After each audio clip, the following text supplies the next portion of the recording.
Sveiks, Ērika! Sandra, sveika! Jā, sezona tā kā iet uz noslēgumu, un mēs esam tādā starposmā, kad 2024.-25. sezona varētu teikt jau ir noslēgusies, un ir sākusies jau 2025.-26. gada sezona. Un mums ir neliels brītiņš, lai paskatītos, kā mums ir gājis aizvadītajā sezonā, un pāanalizēt, ko mēs varētu no iepriekšējās sezonas paņemt šim gadam, kas būs jaunais 2025.-26. gada sezona. Ko tu saki? Es saku, ejam uz priekšu. Ejam uz priekšu, forši.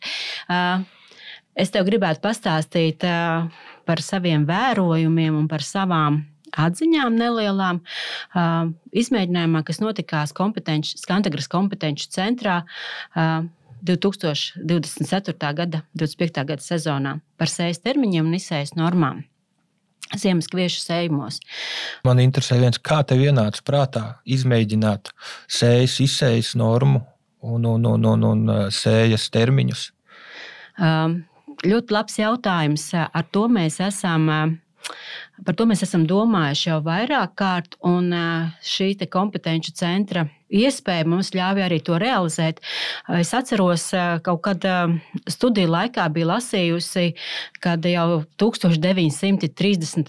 gados jau agronomi pētīja un skatījās, kurš no sējas termiņiem ir vislabākais mūsu klimatiskiem laika apstākļiem. Un tici vai nē, septembra 1. dekāde, viņu prāt, 1937. gadā nebija pats labākais sējas termiņš. Un, turpinot arī skatīties un pētīt, kad sēt labāk, cik daudz sēt, arī 2000. gados, 2013. gadā ir bijuši pētījumi Latvijas Lauksaimniecības universitātē, gan arī vēl iepriekš, un katreiz atnāk pie viena noteikta slēdziena, kad sējas termiņi tomēr mūsu klimatiskajos apstākļos ir septembra pirmās dekādes beigas līdz otrās dekādes vidum. Mēs gribējām pārbaudīt. Un plus vēl tas, kad mainās arī šķirnes, mainās šķirņu cerošanas potenciāls, mainās ražības un mainās arī daudz faktori, arī klimats mainās. Un galu galā arī ne jau tas, kad ir dažādi augsnes tipi. Un katram augsnes tipam, protams, katrs zemnieks mēģina pielāgot gan sējas termiņu, gan arī izsējas normu. Kā tu domā? Sarunājoties ar zemniekiem, kad viņiem vaicā, kāda ir tava izsējas norma ziemaskviešiem? Kādu jautājumu, kā viņi tev atbild? Pārsvarā tradicionāla atbilde ir 250 kg uz hektāru. Bet, ja mēs sākam no 1. septembra vai augusta beigām, tad sāksim ar 200. Tiešām. Neskatoties uz to, ka izsējas normas noteikšanai mēs izmantojam 1000 sēklu masu un dīdzības, cik dīkst, procentuāli. Neskatoties uz to, viņi arī sētos 250. Iedomājies, ja sēklas 1000 sēklu masa ir 37 grami vai 52 grami, un sētos 250. Vienā gadījumā būs pārāk biezs sējums, un citā gadījumā tas, pieņemsim, 52 gramiem 1000 sēklu masa, tad 250 grami var būt trāpīs normālai, būs normāls sējums, varbūt arī būs izratināts. Un mēs parasti dzirdam zemniekus runājam par to, ka šķirnī ir slikta, maza zema ražība, bet principā lauka ražība sākās no sējas, no augu skaita uz kvadrātmetra, no potenciālo stiebru daudzumu uz kvadrātmetru. Un to plus mīnus vajag apmēram 900 stiebrus uz kvadrātmetru. Ja? Tie potenciāli labas ražas rādītājiem, lai mēs iegūtu ļoti labu ražu. Tā arī ir. Mēs, skatāmies vēsturē un atgriežamies tajā pašā vēsturē un darām to pašu, ko kādreiz darīja mūsu senču. Jā, bet ar jaunākām, modernākām šķirnēm un ar skatu uz nākotni. Tāpēc kompetenču centrā mēs izmēģinājām vairākas izsējas normas. 200 dīkstošas sēklas, 300 dīkstošas un 400 dīkstošas sēklas uz kvadrātmetru. Un plus vēl šo pašu mēs testējām ar agrīna segmenta šķirni, kas mūsu gadījumā bija Syngenta euclaida, vai vēlīna segmenta šķirni no sejas selekcijas Breit. Iespējams, tev ir jautājums, kāpēc tā? Jā. Kāpēc tā? Tāpēc, kad mēs esam arī vērojuši un komunicējot ar zemniekiem, secinājām, ka viņi vienu to pašu šķirni sējot dažādos sējas termiņos, tiešām iegūst dažādus ražas datus. Un kāpēc gan pie viena izmēģinājuma neizmēģināt, nepatestēt, kā konkrēti šīs divas šķirnes uzvedās gan agrīnā sējas termiņā, gan mūsuprāt optimālajā, gan arī nedaudz novēlotā sējas termiņā. Un, ja mēs runājam par sējas termiņiem, tad sēju mēs bijām plānojuši sākt ar 31. augustu principā ar intervālu 10 dienas, respektīvi 31. augusts, 10. septembris, 20. septembris, 30. septembris un, ja tomēr laiks ļauj, tad arī 10. oktobru paņemt. Un principā nemainot dīkstošās sēklas uz kvadrātmetru, nemainot, tas pats paliek 200, 300 un 400. Jā. Vai tas ir 1. septembris vai 15. septembris vai arī 1. augusts? Jā, tieši tā. Un mēs šo izmēģinājumu veicam arī 3 atkārtojumos, lai būtu ticami šie dati. Jā. Lai būtu iespēja strādāt un rādīt. Tad par nedaudz par sējuma kopšanu. Jā, tie sējas termiņi mums bija daudz un dažādi, kā es jau tev iepriekš minēju. Un svarīgi, ko es tev gribētu pieminēt, kad mēs rudenī visiem sējumiem lietojām rudens herbicīdu, un te jau mums parādījās daži novērojumi, kad pieņemsim lietojot stipri novēloti rudens herbicīdu agri sētajiem ziemas kviešiem, viņi mums nedaudz pastresoja.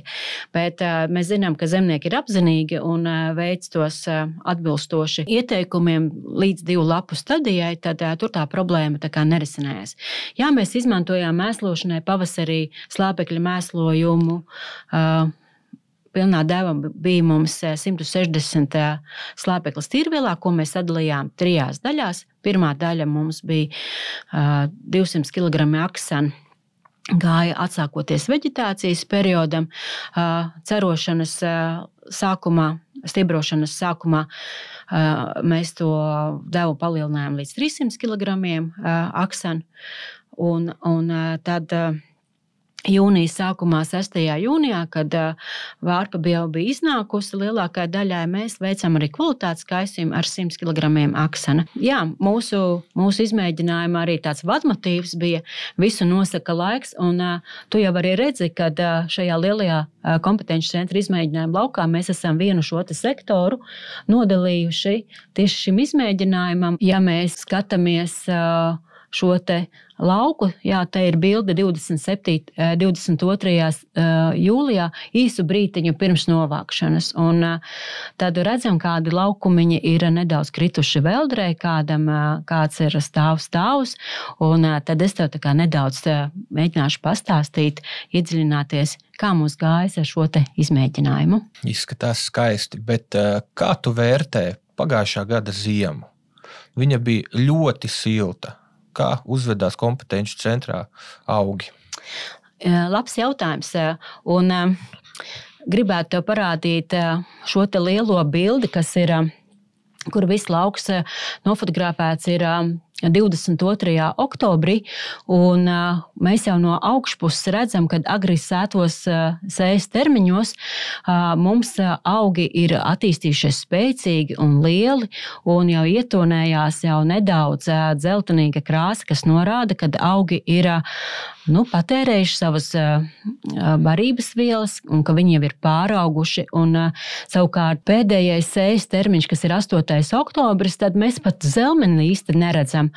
Un, ja mēs runājam par to, kā augi attīstījās, tad pirmais sējas termiņš, kas bija 2. septembrī, viņš sadīga ļoti ātri un strauji, jo bija rudens pietiekami silts un mitrs, bija 25 grādi septembrī, kas pārspēja jebkurus rekords, pat ja mēs salīdzinām šī gada vasaru, tā bija sapņu laiks, un iepriekšējie mitrumi turējās augsnē un jo mums augsne ir kompetenci centrā Mālaina, bija pietiekami mitrs un augi attīstījās un strauji attīstījās. Un līdz ar to jau oktobra otrajā pusē bija stipri sacerojuši. Ja mēs paskatāmies šo te bildi, tad redzam, ka bija jau 5, 6 un dažviet pat 7 produktīvie stiepri attīstījušies. Savukārt, ja mēs skatāmies šo te, kas ir pēdējais sējas termiņš 8. oktobris, kas mums tā kā mēs nebijām plānojuši, bet laika apstākļi ļauj tā iesēt. Mēs redzam 3 nedēļas pēc sējas, principā īstā lapa vēl nav atritinājusies, lapa nav atritinājusies un augi izskatās tikai dīkstu stadijā. 3 nedēļas pēc sējas. Un cik ātri sadīga pirmais sējums, septembrī sētais? Jā, es tev minēju, tās bija 5 dienas. 5 dienas. 5 dienas, tu redzi, cik strauji viss attīstījās. Jā. Bet ja es arī vēroju, kā attīstījās jebkurš no sējas termiņiem, tad gan 11. gan 20. septembrī viņiem tā attīstība notikās plus mīnus līdzvērtīgi. Tās bija 7 dienas no sējas. Pēc sējas arī bija izritinājusies pirmā lapa un varētu teikt, ka tajā brīdī uzskatīt, ka sējums bija sadīts. Savukārt 30. septembrī sētiet, jā, tur nedaudz vēl ēnāk notikās, tādās 11, 12 dienās sadīga pilnībā, un tad arī bija nedaudz jau vēsāks, jau septembra beigās jau mēs saņēmām pirmās temperatūras pazemināšanās laika apstākļos un arī bija pie pirmās saules. Un es jau domāju, ka visa augšana būs apstājusies, bet nekā tas veģetācijas periods mums norisinās gan ilgi, jo ziema mums iestājās tikai februāra sākumā. Jā, iedomājies līdz pat februārim tādā ziņā ņemot, kad pārcensties arī nav labi. Principā optimālais sējums, kas būtu, tas būtu no 10. līdz 30. septembrim, tā kā varētu sēt pie pagājušā gada laika apstākļiem. Jā, es tev piekrītu pie pagājušā gada laika apstākļiem. Tas būtu bijis tas ideālais laiks. Savukārt, es vēlāk pēc tam atgriezīsimies vēlreiz pie tiem sējas termiņiem, un es tev parādīšu, kāds tie ražas iznākumi, ko es gribu vēl minēt.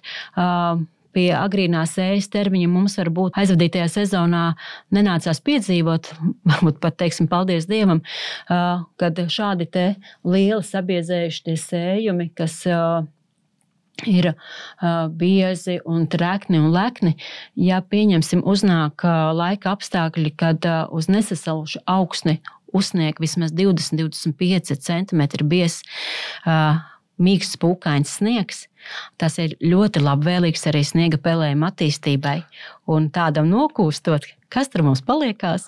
Tur mums paliekās viss slikti. Jā, bet es esmu piedzīvojis arī tādus gadus, pat principā ir tā, ka sākās novembra lietavas, bet ja sākās novembra sniegs, viņš izkrīt pat līdz pat pusmetram, mēs esam dzirdējuši, ka izkrīt, un tad, kad viņš sāk kust, tad viņš mums sāk tos biezos sējumus smacēt.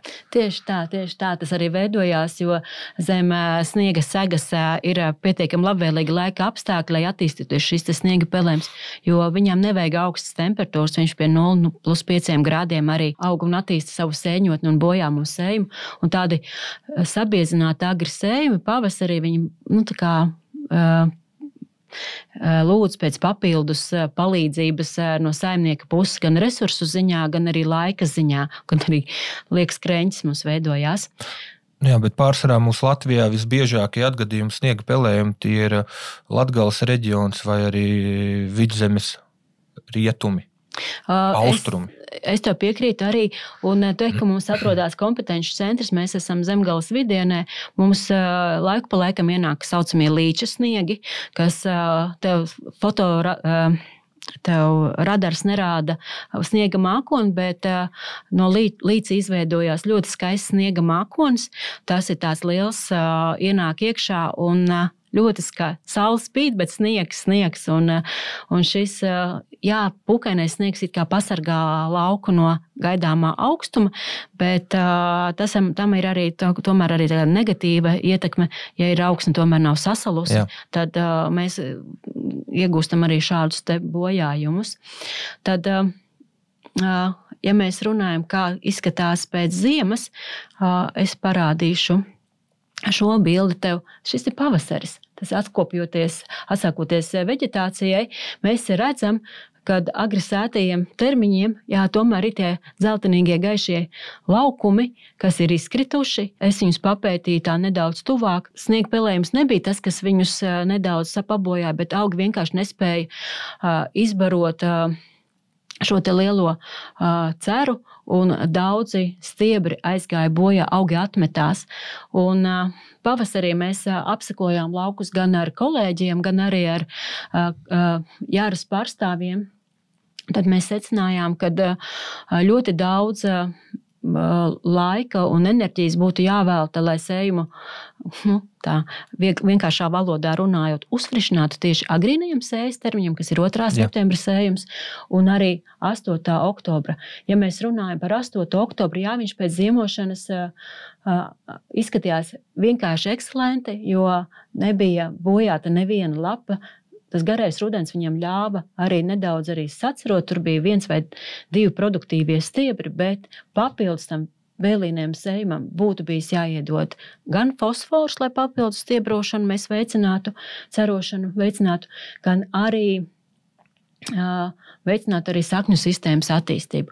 Un kas vēl man šķiet svarīgi, kad ja pavasarī mēs tā kā veicinām to cerošanu, tad tas produktīvais dzinums, kas ir nācis, viņš nebūs tik lielu garu vārpu, kā varbūt tas būtu bijis optimālajos vai nedaudz agrākos sējas termiņos sēti. Jā, mēs iegūsim ražu no šiem stiebriem, bet garantija par to, ka tas viņš būs, to mēs redzēsim to visu potenciālu, tas nebūs. Bet principā tā, kad vēl sētajiem sējumiem ne tikai jāpalielina izsējas norma, bet, cik es saprotu, jāpalielina arī barības vielu norma, kas ir NPK norma arī, kas būtu ieteicams, lai tā kā viņam būtu viss pieejams. Es neteiktu varbūt, ka NPK, bet vairāk ir slāpeklis, lai veicinātu to un ārpus sakņu mēslojumi vairāk būtu nepieciešami, gan arī kāds no biostimulantiem, kas veicinātu šo te visu, ko mēs iedodam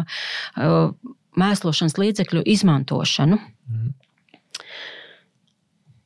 Jā, un tad mēs runājām par to, kā izskatījās pavasarī, kādi mums bija ieguldījumi jāveic. Un, ja mēs runājam, kā attīstījās augi, tad agri sētajos sējas termiņi, kas ir 2. septembris pagājušajā gada, tad viņiem jāvajadzēja nedaudz vairāk ieguldīt laiku, lai viņi atkoptos. Un, ja mēs skatījāmies vasaras laikā, kā viņi, cik vienmērīgi izskatījās šie te augi, salīdzinot 200 augu uz kvadrātmetru vai 400, tad vārpas neatradās vienā līmenī, bija tādi dažādi līmeņi, dažādi arī attīstījās. Teiksim, ja man būtu jāizvēlās fungicīdu lietojumu, tad pēdējo, lai aizsargātu vārpu, tad sējums nebija tik līdzsvarots vienmērīgs, kā tas bija 11. vai 20. septembrī sētie graudaugi. Savukārt, ja mēs skatāmies uz 8. oktobri, tur visa attīstība atpalika vismaz par nedēļu. Un līdz ar to, ja vajadzēja šo smidzinājumus veikt vienmērīgi, tad ja pirmie sējas termiņi jau bija savārpojuši, tad pēdējais sējas termiņš vēl bija maksti un nebija vārpa izlīdusi ārā un bija radīta neliels sarežģījums. Kāda vārpa bija iznākusi, bet lielākā daļa tomēr atradās tādā vārpošanas stadijas. Jā, tādu kopainu ar runājot ar lauksaimniekiem, viņi šogad viņiem nospēlēja tieši vēlie sējumi. Tāpēc, ka bija vēlāk arī kulšana. Jā, piekrītu, jo pie nogatavošanās es arī novēroju, ka agrīnie sējas termiņi, neskatoties uz to, ka viņiem varbūt nedaudz vajadzēja atkopties, viņi arī ātrāk arī nogatavojās. Un, es esmu uztaisījusi bildi šeit 27. jūlijā, lai fiksētu, kāds ir bijis pēc vasaras lietavām, jūlija lietavām šīs te veldrēšanās, bet es vēl neveicu kulšanu, jo man vajadzēja nedaudz pagaidīt vēlīno sējas termiņa nogatavošanos. Bet principā 27. jūlijā tu varēji sākt kūšanu ar agri iesētajiem šķirnēm. Jā, bet es teorētiski es varēju, bet likās, ka vēl varētu pagaidīt. Un tad mums uznāca vesela nedēļa lietus, un mēs tagad redzam pēc nedēļas, kā izskatījās šie sējas termiņi. Agrīni sētie lielākā daļa bija sakritusi man veldrē, un redzam arī, ka sabiezinātie sējumi optimālajos sējas termiņā, ko mēs saucam optimālajā no 11. līdz 20. Ja? Tad tieši sabiezinātie sējas termiņi ir vairāk cietuši veldras dēļ, un šie te izkritušie laukumi tādi kā saburzīti, tāds kā nekārtīgi saķemēti. Tie ir 300 un 400 augi uz kvadrātmetru. Jā, tie 300 un 400 augi uz kvadrātmetru ir sakrituši veldrē. Savukārt, mēs redzam, kad Vēl sētie, bet viņiem ir viena cita lieta. Mēs redzam arī daudz tādus laukumus, kur daudz gaismas ir. Un es jau vasarā semināru laikā, kad mums bija lauku diena, teicu, Dievs dod, lai nebūtu slapš un garš rudens pirms kulšanas, lai neizaug nezāle. Un šādi izritinātie sējumi man tomēr darīja nelielu skādi. Un, tur bija gan tītenis, gan arī madara iznākusi ārā, neskatoties uz to, ka bija lietot arī herbicīdi. Līst lietus, aug zāle. Jā, un neskatoties uz to, es saprotu, ka mēs esam diezgan daudz ko vērojuši uz laukiem. Vai tu biji pamanījis, kad šogad šur tur mēs redzējām vairāk vārpas pirms novākšanas, kas nebija noliekušās, un viņām bija tāds melns sodarējums. Jā, to es biju novērojis, un mans jautājums bija, vai tiešām būtu kāds nepareizs fungicīdu izvēle, bet, vai arī augsnes skābuma vai kas, bet tas bija dēļ lietavām. Jā, tas bija dēļ lietavām, un ko es vēroju kompetenču centrā, tad šādus te sodarējumus mēs redzējām vairāk uz sējumiem, kas bija tieši agrīnajos sējas termiņos, jo sodarējums ir kā sekundāra slimība, ir bijušas sakņu kakla puves, un augi ir nedaudz bojāti, un iespējams, ka mēs šos agrējos sējas termiņos arī nedaudz nokavējām ar pirmā fungicīda lietojumu, un mums nebija iespēja arī dēļ laika apstākļiem ierobežot šos te sakņu kakla puves, un mēs viņu reāli vizuāli ar acī apsekojot lauku, mēs tā kā neredzējām, to nevarējām pamanīt, un tikai tad, kad iestājās šie tie mitrieli slapie laika apstākļi, tad tas bija vairāk stimulants šīs slimības tālākai attīstībai. Bet es tev gribēju vēl kaut ko parādīt, ko mēs redzējām, ko noteikti daudz kaut kur mēs uz laukiem pat tam nepievērsām uzmanību. Agrī sētajos ziemas kviešos mēs manījām arī vīrusu izraisītus, slimību attīstību, un šo te vīrusu pārnēsām uz laputs, un mēs nepaguvām pavērot, kā tas būtu attīstījies uz vārpas, uz graudu kvalitāti vai uz grauda lielumu.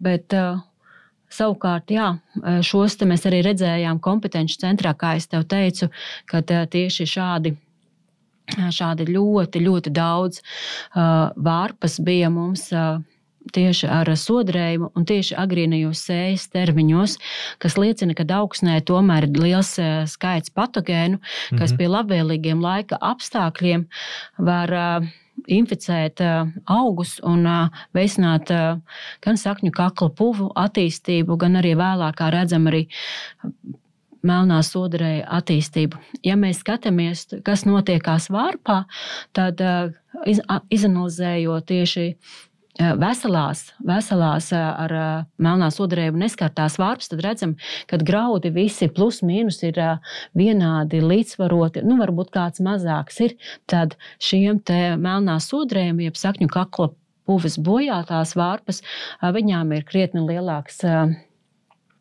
skaits šo te smalkāko graudu, kas kuļot mums ar kombainu, iznāk ārā ar vēju un veidojās kā sārņaugs pēc nākamajam kultūra augam, gan arī samazina zināmā mērā arī tilpuma masu un veidojās sliktāki kvalitātes rādītāji. Nu ko, ķeramies pie ražas datiem. Te mēs ļoti labi redzam. Jā, kā es tev teicu un stāstīju, kad šie te agrīnais sējas termiņš, viņam nācās nedaudz pacīnīties gan, lai varētu atsākt veģetāciju. Un, ko es interesanti arī biju, iepriekš to neteicu, bet pie lauka novērojumiem, tad pirmajā sējas termiņā 2. septembrī sētajiem 200 dīkstošas sēklas un 400 dīkstošas sēklas uz kvadrātmetru. Pavasarī produktīvo stiebru skaits uz kvadrātmetru bija vienāds. Lai arī to, ka šeit bija 1200 un šeit bija 1000, ja, tad mēs saņēmām beigās abos gadījumos vienādu skaitu 1000 pēc ziemošanas. Bet iedomājies, tas uz sēklas materiālu ir uz pusi vairāk. Kādas tās izmaksas? Jā. Jā. Un šeit pēc ražas datiem mēs redzam, ka vislabākie ražas dati mums ir bijuši šajā aizvadītajā sezonā tieši 11. septembrī, tieši Šķirnē Braita un tieši kompetenci centrā. Iespējams, ka kādā citā vietā tas ir varbūt nedaudz savādāk, bet es vairāk varu analizēt kompetenci centra datus. Jā, labus rezultātus redzam arī vēlāk nedaudz sētajos sējas termiņos no 20. datuma, bet jau ar krietni lielāku izsējas normu 300 un 400 augi uz kvadrātmetru. Es pieļauju domu, es pat esmu redzējusi, kad kompetenci centrā šķirņu salīdzinājumos sēts ar 450 dīkstošām sēklām uz kvadrātmetru arī ir ļoti labi rezultāti un pat nedaudz augstāk par šī izmēģinājuma datiem. Tas nozīmē, ka vēlu sētajā mēs vēl varam arī nedaudz jau paaugstināt to izsējas normu. Un, ja mēs skatāmies uz pēdējo sējas termiņu, kas ir tāds tiešām, ja cita nekā nav, mēs sējam vēlu, tad redzam, ka augstāk tie ražas dati mums ir pie vēlīnā sējas termiņā ir pie 400 dīkstošām sēklām uz kvadrātmetru. Nu jā, skatoties, kāds šis gads dotajā brīdī ir, ka sējas termiņi velkās, kāds ir iesējis laicīgi, pirms lielajām lietuvām paspējis apsēties, jā, tad, kā saka, kvieši pēc kviešiem, jā, lauki, uz kuriem vēlāk mēs varam tikt virsū ar smago tehniku, jā, tad principā optimāli vajadzētu palielināt virs 400 dīkstošas sēklas kvadrātmetru. Es pieļauju, bet ir viens noteikums šobrīd. Zemniekam, jebkuram, kas sēž šobrīd kaut ko, ir jāzina graudu 1000 sēklu masa un dīdzība. Jo mēs zinām, ka šogad arī varbūt ir netik spīdoši zemniekiem ar naudu, lai varētu iegādāties certificētu sēklu. Viņi sēja paši savu ataudzēto sēklu un aizmirst noteikt gan dīdzību, gan arī 1000 sēklu masu. Reāli tas ir viegli izdarāms mājas apstākļos. Un, lai nebūtu vilšanās, tam būtu liederīgi to izdarīt un piefiksēt, cik augus dīkstošas sēklas mēs sējam uz kvadrātmetru, nevis graudus, bet tieši cik dīkstošas sēklas. Tieši tā. Lai mēs iegūtu potenciāli augstu ražu. Bet es arī šogad biju dzirdējis tie, kas taisa arī no savas sēklas, ka dīdzība ir ļoti slikta. Principā pat 65% viens otrs ir teicis, kur atšķirībā, kur mums ir normāli, priekš certificētas sēklas, 98, 97. Šis moments ir ļoti svarīgi, Erika, kā tu pieminēji. Un, kā mēs jau iepriekš runājām, ražas sākās no sējuma biezības. Tagad paskatīsimies, kā mums ir klājies ar euklaidi. Arī redzam, ka euklaidai, neskatoties uz to, ka tā ir agra segmenta šķirne, tā mums ir jauna, un mēs skatāmies, kāds ir šai šķirnei potenciāls. Tāda pārāk agras sēts arī mums ir nedaudz zemāki ražas dati nekā vēlākos sējas termiņos. Un ir interesanti, ka šis siltais rudens šai šķirnei palīdzējis arī vēlāk sētā termiņā. Skatīsimies, kas mums būs šajā gadā, kāds viņai būs potenciāls. Bet euklaide ļoti labi cero un viņa spēja kompensēt arī vēlu sētajā termiņā savu ražu. Jā, īstenībā izskatās ļoti iespaidīgi, ka tiešām 8. oktobrī vēl mēs varam cerēt turpat pie 10 tonnām. Jā, bet tas ir paskaties pie kādas izsējas normas, un ja kādreiz mēs domājam, ko labāk darīt, atstāt vasarāju graudaugiem vai ziemājam, tad, ja ir tāda situācija, sēt vai nesēt ziemājus, varbūt ir vērts iesēt ziemāju, jo tas varbūt ir pat labāk nekā ļoti labs vasarnieks. Jā, tāpēc ir tas teiciens labāk slikti ziemājot nekā labi vasarāji. Jā, paskatīsimies, kā mums būs nākamajā sezonā. Ja mēs skatāmies par ražas datiem, es domāju, ka vienmēr ir tāds jautājums, kas tur sanāca? Lobarība vai pārtika? Tad šogad pārtikas kvalitāte mums iegūt arī zemniekiem bija diezgan izaicinoši. Mums pārsvarā lielākā daļa graudaugu mums sanāca lobarība, bet, ja mēs skatāmies šos te 11. septembra sētos lauciņus un arī 20. septembra mums ir arī sanākusi pārtika, 3. pārtikas grupa. Un, ja mēs panalizējam arī euklaidi, tad mēs arī redzam, ka mums ir gan pārtikas kvalitāte, gan arī lobarības kvalitātes graudi ir iznākuši visos sējas termiņos. Un pēc kā mēs rēķinam, pēc kā mēs vadamies, mēs ņemam palīgā kvalitātes rādītājus, ko mēs izmantojam graudu pieņemšanai ostā. Šis te apakšējais tas stabiņš. Un šeit ir ražas dati Braitam. Kvalitātes rādītāji redzam, kad limitējošais faktors mums šogad ir bijis lipeklis, un mēs zinām, ka lipeklis veidojās laika apstākļos, kad ir daudz saulītes, un saulītes mums šogad bija ļoti maz. Un, redzam arī sabiezinātos sējumos, varbūt ir bijusi tilpumas, un ko es vēl gribu minēt, kad Braita mums ir intensīvā tipa šķirne, un 160 slāpeklis mums ir stipri par maz.